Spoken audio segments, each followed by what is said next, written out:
Hello, it's Sandy from Sandy Cogdell Designs, and today I have another video. I made a card for Craft Roulette episode 272. I thought the parameters sounded kind of fun, and I had a little bit of time this weekend, so I thought I'd jump in again. The parameters for this week are the project is thank you card, colors are flying kites, element is space, and random is highfalutin paper. So I kind of stretched a little bit. I've got all different kinds of colors on there, so that's going to hit the flying kites. It is a thank you card. The space element is the daytime sky as opposed to a space galaxy. And my highfalutin paper is some burlap type paper that I think I got from Hobby Lobby a little bit ago. I've used it on several cards and it's kind of a fun little paper to use. Go ahead and give me a thumbs up if you like this video.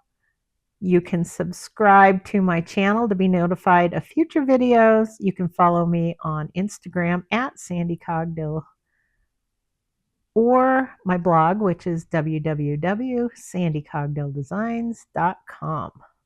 All right, let's get started.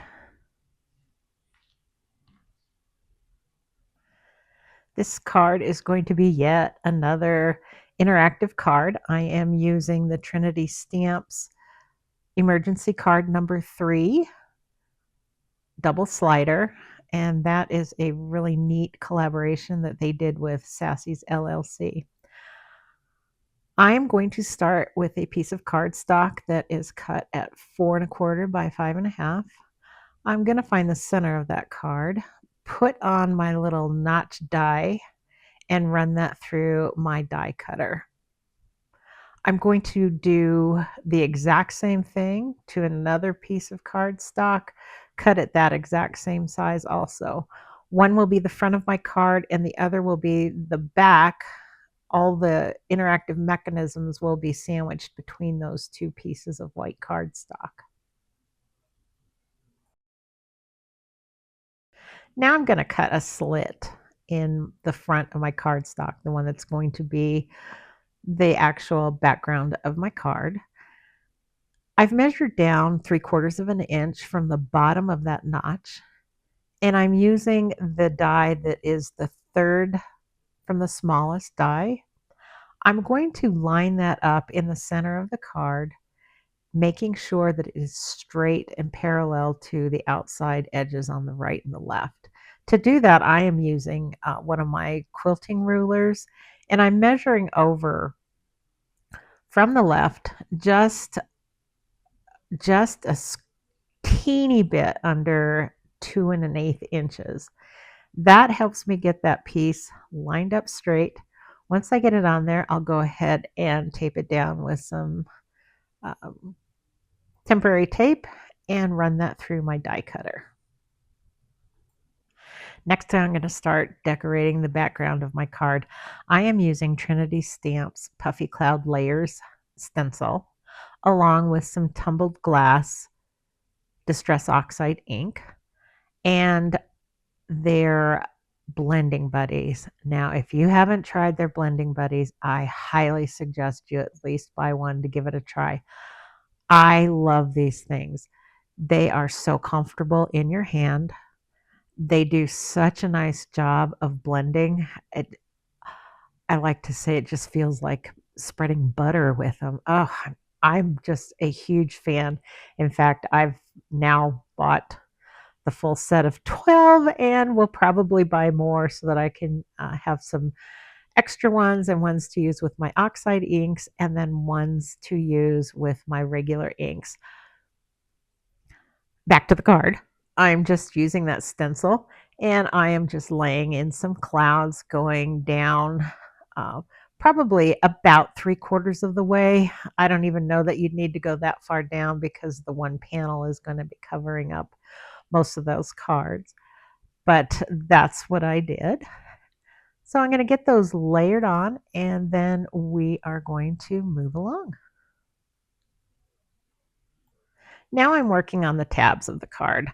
I'm going to be working on the pull tab first, and I am using 2 layers of cardstock for both the top tab that I pull and the bottom tab that pops out. I just feel like you need to beef up that cardstock a little bit, especially if you want the recipient to actually use or play around with the card a little bit. For this top tab, I'm just going to put some ink at the very top of that lower layer, and then I'm going to ink in some clouds on the top piece so that it blends in with the clouds that are on my actual card. For the bottom piece, I am going to just ink the edges of the brown cardstock with a little bit of walnut stain, I believe is what it's called. It's a distress oxide ink. And I'm just going to dust up those edges and kind of get rid of that harsh edge. I like to do that on almost all of my die cuts. I just feel like it softens everything up and pulls everything together. Once I get these inked, then I will glue them to their little cardstock mate, I guess is what I'm going to call it, and move on to the next step.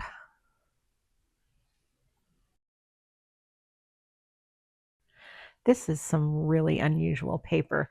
I'm not sure if I found it at Hobby Lobby or it could have been Joann's, but it was definitely in the paper section. And it's kind of like well, it is a burlap. It's just very, very thin burlap that seems to have been like maybe starched or stiffened with something. I am going to adhere the burlap onto a piece of cardstock. It's definitely not strong enough to be even considered a cardstock. So I've taken a piece of brown cardstock. I've put some double-sided adhesive tape, some of my whiter stuff on that cardstock, and I'm just going to lay that on top of my burlap and then trim off the edges. I have sometimes frayed my edges, and that gives a really cute look too. I just didn't think that would be appropriate for this particular card. Like I said, I have used it on a number of different cards, and I really like this stuff. It's just really fun, and it gives a great texture. For the sentiment on this card, I am using Trinity Stamps Simply Sentimental Thank You. I've cut it out of brown cardstock, and then the lettering on the inside of that little shadow is red cardstock. I also used the rip and stick on the cardstock before I ran it through my die cutter to cut out the background pieces. I will also use just a wee bit of liquid glue because I don't think that the double-sided adhesive is going to be strong enough to stick on that burlap. It's kind of got a funny little starch texture. So I will definitely put a little bit of liquid glue on it. I am also using one of my other new favorite tools. It's from Pear Blossom Press. And right now I am just, well, it has a bunch of different functions. I'm just using it to help me line up my lettering straight. It's kind of like a little T-square. Another fun little tool that is definitely on my desktop at all times now. I said I'm using a red cardstock for the actual letters on that shadow. I wish I would have used the rip and stick on my lettering also, but I had already cut them out before I even thought about it, and I wasn't going to waste my cardstock because I save every little bit of it. So I will glue those on my shadow, and then we're going to get ready to move on to the next step. All right, now we're going to start coloring in our little friends. The stamp set that I'm using is from Trinity Stamps. It's Terrific Dinos, and I'm also using the coordinating dies.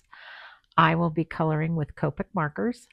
The particular paper I prefer to use and have been using it for a long time is Express Blending Card. I have found, and I've tried all different kinds, that for my coloring style, This just works the best for me. It lets me get that paper really wet and helps me with my blending as far as no harsh lines. It is a little bit spendy, so I keep every little scrap that I have and use it to even for the smallest of little pieces. All right, on this green dino, I am using Copic Color G21, YG61, YG63. I just kind of go back and forth with my different colors and get it blended so that he has a little bit of dimension and a little bit of color. I will go back and add just a teeny bit of R21 to his cheeks. I just thought he'd be really cute with some really rosy cheeks. And the hearts are R17, R27, and R39. That's one of my favorite colors. I like that because it gives me a lighter color of red on the center. I also use R27, R29, and R39 quite often also. So I've got my little hearts done, and then we'll move on to my little Triceratops. The Triceratops is YR20, YR21. That's the lighter color for the, I'm going to call them fins above his head. And then for the body, I used YR23, YR24, and YR27. That is also one of my favorite color blends to use on Fox. Um, at least the second part of it. The Y20 and the Y21 would be just a little bit too dark for me for like a white tip of a tail, but definitely those other colors for the body. It's just a really nice reddish brown blend. Okay, I have used the coordinating dies to cut these guys out. I have also used my white gel pen to give them a little bit of highlights. So now we're going to move on to actually starting to construct the interactive part of the card. So I'm going to take the strip that the die cuts out and I'm going to fold it in on the most inside of the embossed line, and then I'm going to fold it out. I have a pair of really long tweezers, and I use those to round those outside pieces. That is really, really important if you want your little mechanism to work. Once I get those rounded, I will go ahead and glue my little piece so that the two edges come to meet in the middle and kind of form like an arm that's going to be sticking through the slit of the card opening. For my top tab, I want to go ahead and stamp in some instructions so that the recipient knows what to do and how to make this card just pop. So I'm using the Paper Crafting Magic stamp set from Trinity Stamps, and I'm just going to stamp on the word pull in that little area that is cut out by the notch. Now we're going to start actually working on the mechanism that makes those tabs pop up and down.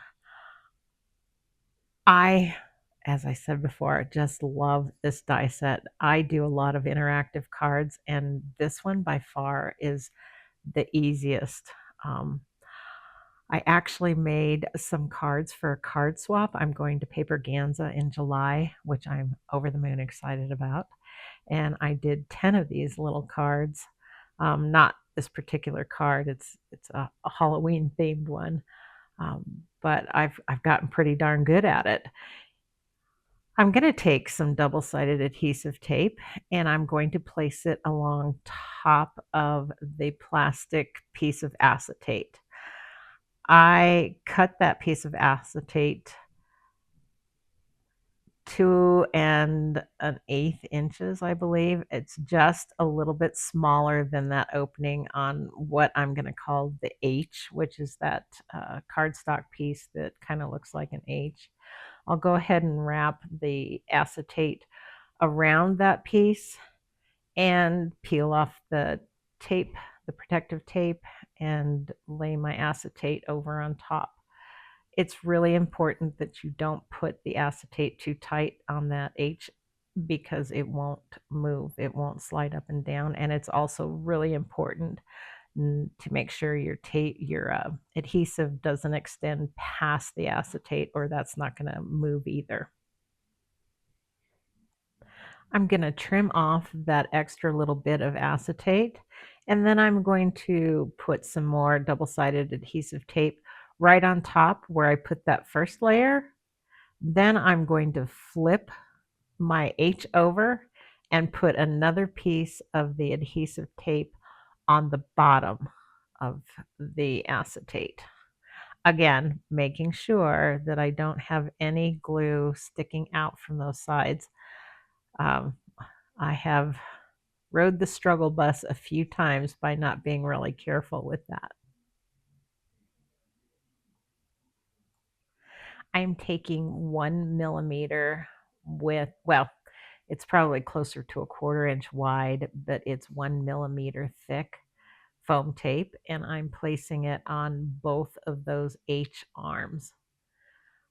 You could use a thicker tape, but because I've got that panel on the front of the card that's actually covering my dinosaur that he's going to pop out from behind, I'm trying to keep the mechanism part of this card as thin as possible. So I'm going to start out with the 1 millimeter on those 2 arms.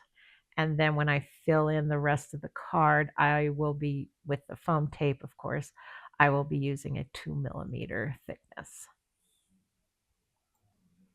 I'm going to adhere the tab that says pull on the front of that H piece down where the adhesive tape is at the bottom. And then I'm going to flip it over and I will adhere the brown piece of cardstock, which would be at the top of the H piece, making sure that my cardstock for the brown is going to be showing the little shading that I did on the edges.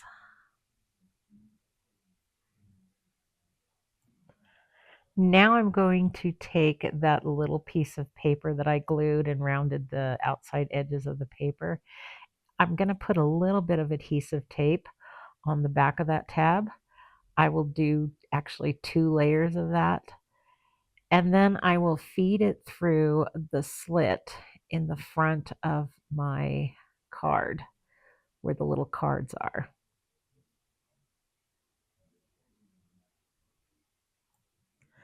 Okay, I'm going to peel off the last piece of that protective tape from the double-sided adhesive, but I'm not going to press anything down yet. I want to make sure that the tab that you pull is even and centered with the top of that card. I'll use a little bit of temporary tape to hold that in place. I'll flip over my card and I want to straighten it up as much as possible. And then I will press down in the center where that sliding mechanism is. Sometimes it takes a little bit of extra work and a couple of times of doing it. That's why I don't want to press down too much on that sliding piece. Once I do have it lined up, however, I will use some liquid glue just because, well, I'm a liquid glue girl, because I just don't trust the double-sided adhesive tape. I've had it come loose over a period of time, and I've never had that problem with liquid glue. Back to my card. Anyway, I will get that lined up and I will get that pressed down, and then my mechanism is almost complete.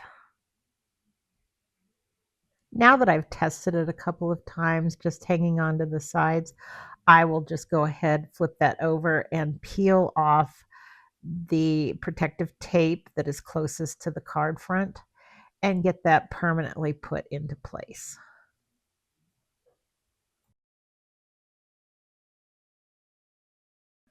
Now I need to figure out where my little dinosaur is gonna be. I want him to be completely covered up by that little panel I made that says thank you. So I'm going to just kind of figure out where that is, push him down where he should be, and then I am going to use a little bit of liquid glue to glue him down, making sure that none of that glue gets off of those two little tabs right there and onto the background of my card, because then my slider is not going to work. I'm going to flip my card over and I'm going to start laying in my foam tape. So as I said before, I've got 1 inch, 1 millimeter foam tape on each side of that H mechanism. So right now I'm sitting with a depth of 2 millimeters. So I'm going to take 2 millimeter tape and I'm going to fill in all of those void spaces, making sure not to catch any part of those tabs that move up and down. All right, we're going to take that other piece of cardstock that we cut out the notch on, and we are going to seal up that mechanism in the card. I like to start by peeling off the protective tape on those inside pieces of foam tape. That gives me a little bit of playing room to get my two pieces of cardstock lined up together. Once I get those lined up, I can press the center parts of that card. Then I just kind of go back and peek under those corners and peel up the protective tape that I've left on those two outside foam pieces. I could just empty out my little MISTI and do it that way, but um, this seems to work pretty well for me. When putting on that panel in the front, the one that says thank you need to make sure that when you place your tape on the back of that panel, that you are leaving room for that head and tail of the dinosaur to clear the tape. I think that tape was 3/4 of an inch, and that worked perfectly for me. I didn't want to get it any wider. I just wanted to make sure that it supported that panel and that my dinosaur was going to clear that area. I first put on a layer of foam tape that was 2 millimeters, and that just didn't seem like it was going to be enough clearance for the dinosaur to move up and down. So I added another 1 millimeter to that tape. I didn't have any 3/4 inch wide 1 millimeter tape. So I just used a couple pieces of, I think it's 1/4 of an inch millimeter tape. I also didn't put any at the bottom. I felt like the panel was supported enough without adding any more tape or heaviness to the card. Uh, I imagine you could do it. I just didn't.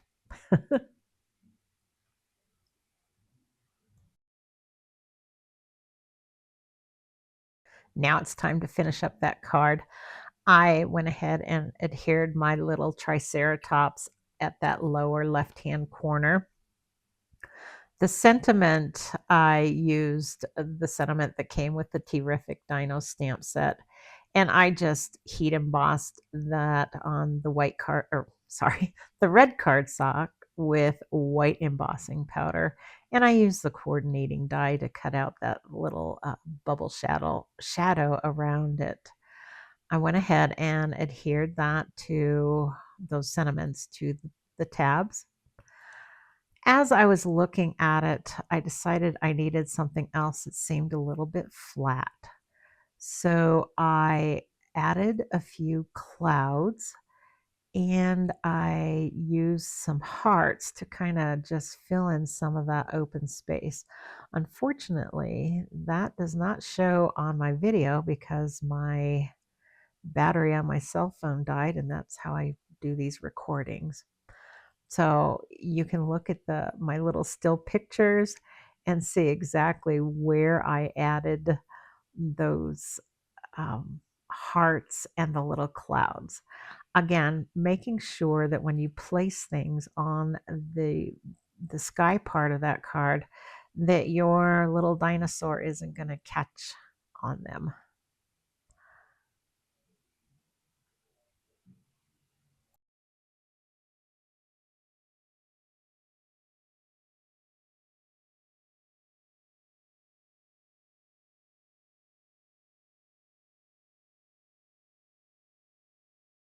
That pretty much does it for this particular card.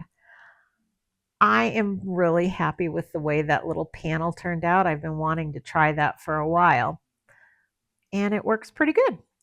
Go ahead and give me a thumbs up if you like this video. You can follow me on Instagram at Sandy Cogdell or on my blogs, sandycogdelldesigns.com. Thanks again, and I hope you have a great day. Bye-bye.